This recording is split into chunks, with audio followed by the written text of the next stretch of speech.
Hello everyone, it's Brickmaster here, and today I have a very special LEGO set to review. This is the LEGO M-Tron 6989 Megacore Magnetizer from 1990. This set comes with 486 pieces and was rated for ages 9 to 12. Plus, this set would have cost you around $60 back when it was in stores, which is a pretty good deal in my opinion. This set is regarded as one of the best LEGO space things of all time, and sometimes I go against what critics say, but I have to agree with them on this one. This is a very good set. So, I'll go into the instructions to be the first part of the review. Alright, so these are the instructions. They are quite large, and, well, with good reason. It's a large set. And the layout of these instructions are kind of different than other sets that I've reviewed. Usually, the LEGO logo would be to the top left-hand corner. The set number would be over to the right top-hand corner. And Legoland would either have been substituted with LEGO System, or with nothing at all. So, yeah, I think 1990 was the last year where Legoland was used on the instructions and on the box. So the instructions are pretty easy to follow. They don't have the box or anything, which basically makes you pay attention, but yeah, they're pretty easy to follow. And this instruction booklet does come with 24 pages, including the back. No alternate models here, which is kind of unfortunate because then I'll have to go online to find them, but that's fine. But yeah, the instructions are pretty good, and they're not outrageously hard to follow or anything, so yeah, let's look at the minifigures. Alright, so these are the minifigures that come in the set. There are 3 of them, and they are all identical, which is quite interesting. Usually for space sets you have a lot of different minifigures and everything, but I guess I'm just too modern or something. So, yeah, I'll just show you one of these. They're standard M-Tron astronaut. They have their black helmet, their trans neon green visor, their old-fashioned smiley face, and a little M logo on their red torso. So, of course, the visor opens up, which was actually somewhat new at the time. They didn't really have visors for that long. And if you take off the helmet, you'll see the classic face. I've never had a set that had this head mold before, because if you look on the top, it doesn't have that little thing where it looks like it was cut into thirds, or has a... Yeah, they didn't have those back then. I think that these were retired in 1992 or something like that. So, yeah, it's something I did not know, and it's kind of interesting. So, yeah, these astronauts also have a little pair of oxygen tanks, which are still used today. So, yeah, I have to say that there's not really much to see with these minifigures, but I still really like them.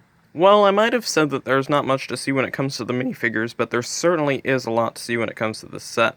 This set is full of many, many features, and in some ways makes some of the more modern sets look pretty boring, actually. So, yeah, let's look at the front of this huge vehicle. Oh, by the way, I think this is the largest land vehicle that LEGO had ever produced until 2007 or something like that. Yeah, it had a pretty long reign for that. I actually think the one that replaced it was the armored drilling unit, which I have reviewed. But anyway, so this has this huge cockpit windscreen, which is actually used by a piece that is mostly used for bases.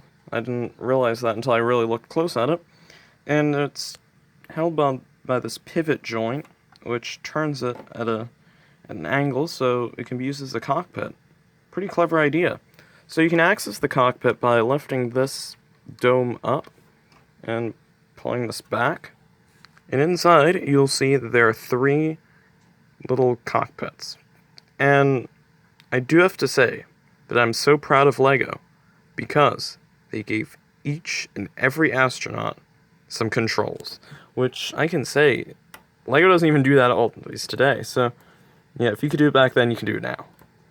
But yeah, the first little area has 2 levers, which I assume it would be to steer and control the actual movement of the vehicle, the wheel part. And, this minifigure sits right here. And these 2 little areas are basically identical, so I don't really say much about both of them, but yeah, they have this pretty interesting print that's right here that I've not seen any other series. I think that's an M-Tron exclusive print. I think there are some other space series that also have exclusive prints, like, yeah, I think RoboForce has one, yeah, and UFO for sure, but I think there's some others that, oh, Spyrus as well. But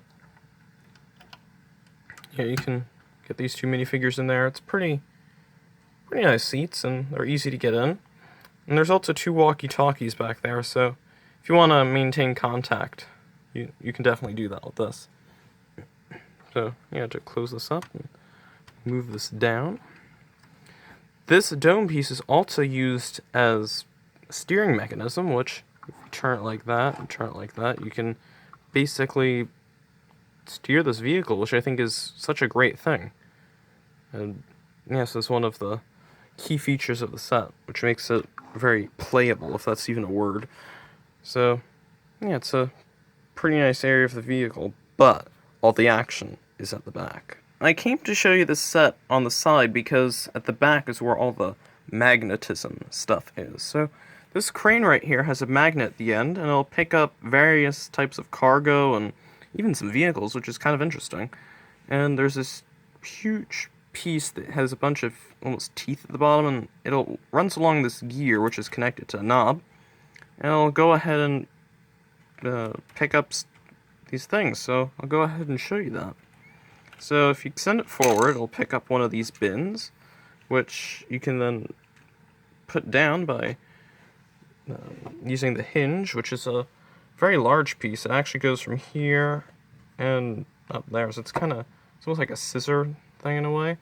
And you can drop this back, and I'll show you these containers once they're down. So you can also lift it and extend it a little further. Pick this one up, move it to the back, drop it off,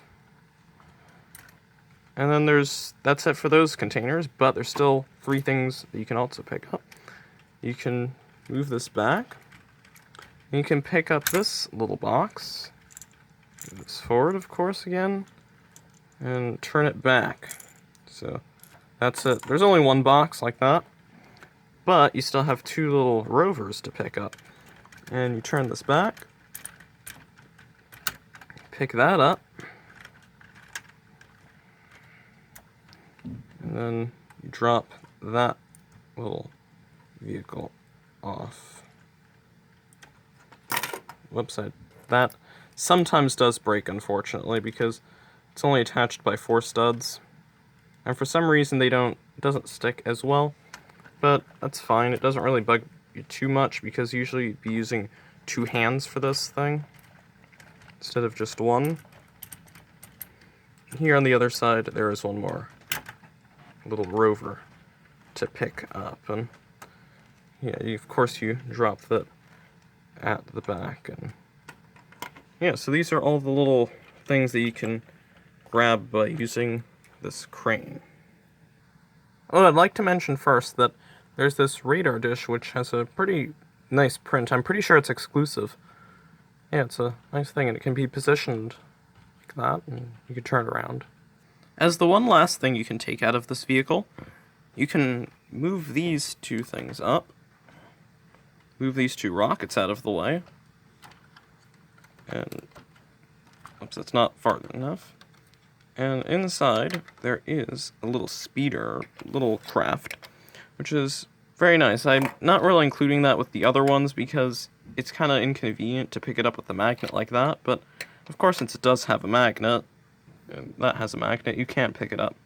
So yeah, it's a pretty nice little thing. There's a lot of stuff could fit in that section of the vehicle. Okay, so this little rover is quite simple. It has one of those control panels there at the front and does have a magnet at the back. So, of course, it can be lifted by the crane, and also you can go ahead and get one of these boxes. And what's a funny thing that this can do, it's pretty fast actually, it's kind of surprising. But if you roll this back, it'll pick up the box like that, which is pretty nice. And I didn't know that it would react that way, so that's a surprise for me as well.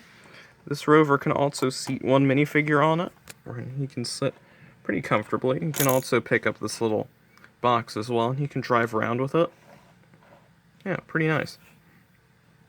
So, inside this box, move this out of the way, inside there are these little 1x1 clear studs, which I think are supposed to be crystals.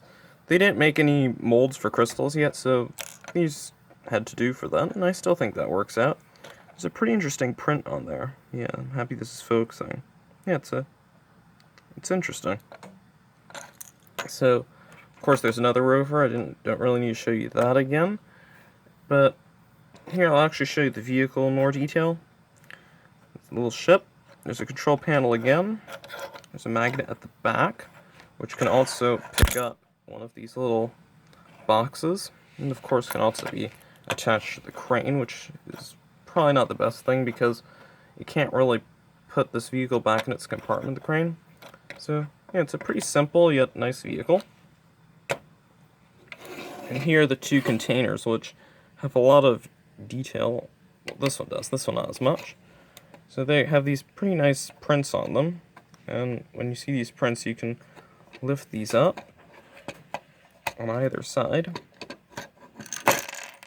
And inside there are these two little accessories. Looks like a megaphone, or it can be used as some kind of scientific device, or as a little laser or something. This can also be used for all three of those as well. Or it can also be used as a camera, I can think as well, maybe.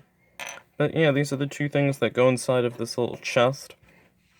So I assume that this is more of a storage container, rather than, say, what the other one is, which is this little rescue pack or something like that.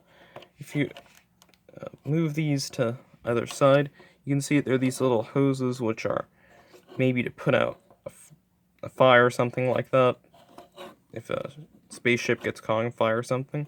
There are these wrenches here, this little hose back here, which of course can extend if you want, and there's a hammer here. So yeah, this one's more of a rescue kind of box, so if you need any kinds of supplies to help someone, they'll all be in there. So yeah, there's a lot of different containers here, which are really nice. Alright, so overall this set is very, very good. And yeah, some of people say that this might be one of the best space sets ever created, and I have to agree with them. It is definitely one of the best. Maybe not the best, but definitely one of them. And yeah, it's a very nice set. It is very expensive, though. If you want to buy, I got lucky on eBay, but usually these things go up to $200 or something ridiculous like that. Yeah, this set is highly valued, but do not pay $200 and something for this set. That's not even, that's getting close to monorail price, which is totally out there. But yeah, I would pay something like 120, 130, maybe 100, around 140 for this. 150 would be the most I'd go ahead and maybe spend on this, but yeah, 140 is definitely something you should look for. And if you see this set, go for it. It is really good, and yeah, you'll have a lot of fun playing with it or displaying it. And yeah, since this set has a lot of value to it, there's not many of them if you want to buy them, so if you see one, go for it. So yeah, it's basically it for this review, and I'll see you all later. Bye.